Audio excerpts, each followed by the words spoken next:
Get my six. What's up, everybody? Welcome back to Homesteading Off the Grid, the most popular homesteading channel on the entire internet that has absolutely nothing to do with homesteading.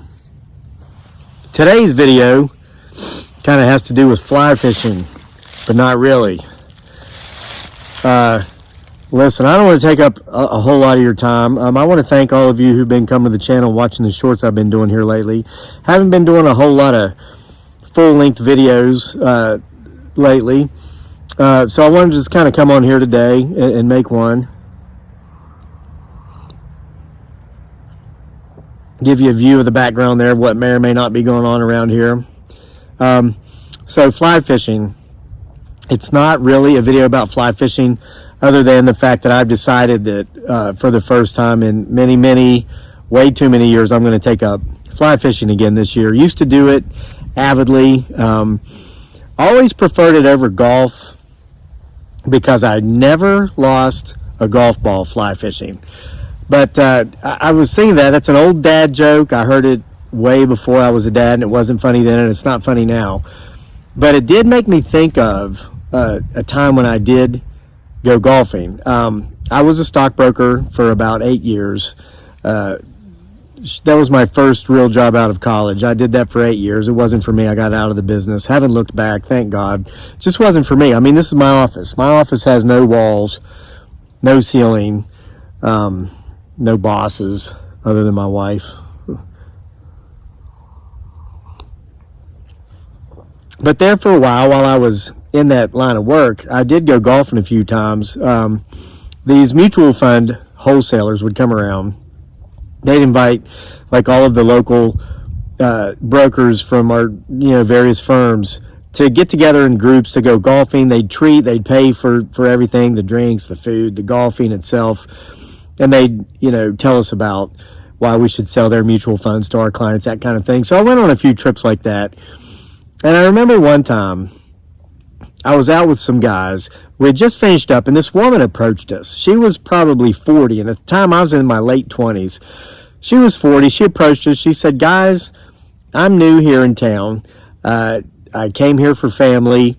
She says, "I love to golf, but she said, I do have family and some friends here, but I don't know anybody who golfs, and I want to kind of get to know some people. Can I go golfing with you guys the next time you go golfing?"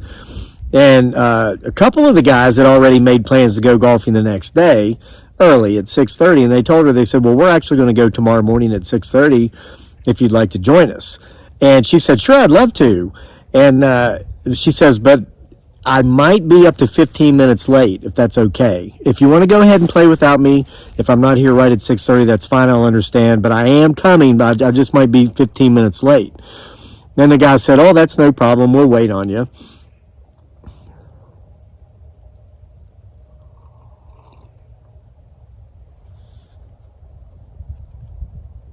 So anyway, the lady left, and I remember one of the guys looked at us and said, "Can you believe it? Typical woman. She hasn't even come for the first outing yet, and already she's making excuses for being late." Well, I was kind of curious to see how things would go, so I ended up going the next morning at 6:30 as well, and that woman beat us all there. She was waiting on us. She got there like 6:15. So we went out at 6:30. She told us when we were teeing off, she said, "Don't worry, guys, I won't hold you back. I golfed in college." She went to Duke, turns out, the Blue Devils. She was true to her word because, now, I was never a good golfer, never have been. But a couple of those guys were pretty good. They grew up golfing. She beat everybody. And even though she'd never golfed on that course before, she scored 2 holes under par. It was either 2 or 4 under.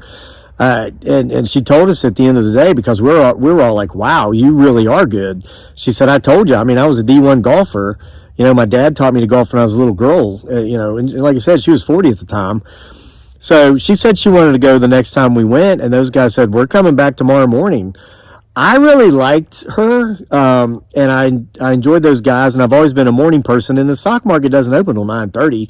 I get up at 5. I run in the mornings. So I figure, well, if I'm up and done with my run and everything at 6:30, I'm going to join them again. And as it turns out, I was, and I did. And the day before, she had said the same thing. She said, "Guys, I'll go with you again at 6:30, but I've got to let you know I might be up to 15 minutes late. Well, that next morning I got there, and once again, she was there before everybody else. So we went golfing that day, and the interesting thing was that day she golfed left-handed. The day before she had golfed right-handed. That day she golfed left-handed, and she still beat everybody. She finished right at par golfing left-handed. She was incredible.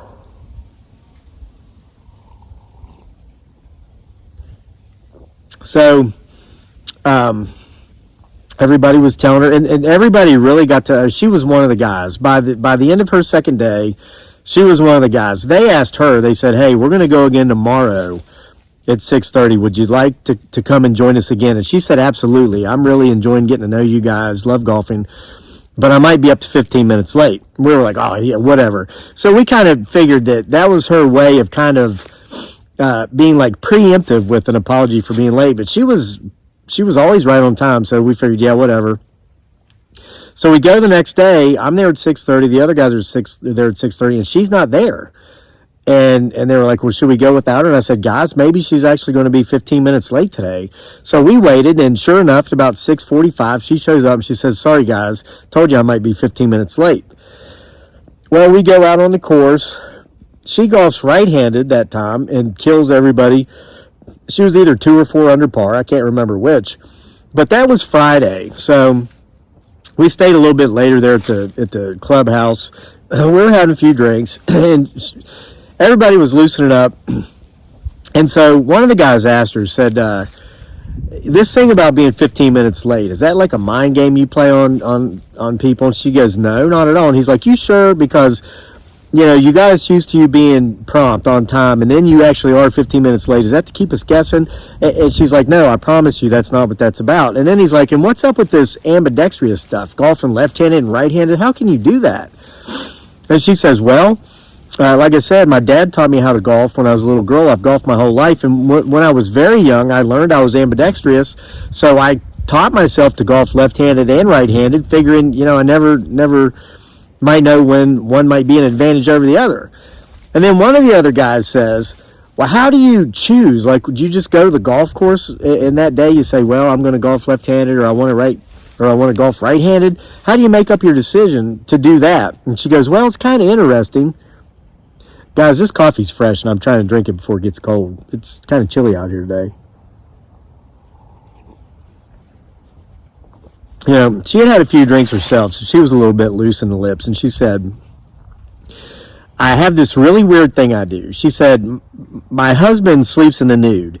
And so every morning when I'm going to go golfing, I'll kind of lift the blankets and look underneath the blankets. And if his willie's pointing to the left, I'll golf left-handed that day. But if his willie's pointing to the right, I'll golf right-handed that day. Well, we all just thought that was a hoot. She was being absolutely 100% serious. True story. So we laughed and we laughed and we laughed. And then one of the guys, being the smart ass that he is and having a few too many beers, he says to her, well, what do you do when it's pointing straight up?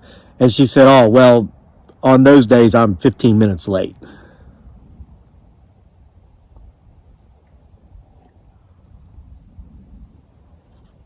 Hope y'all enjoyed this video.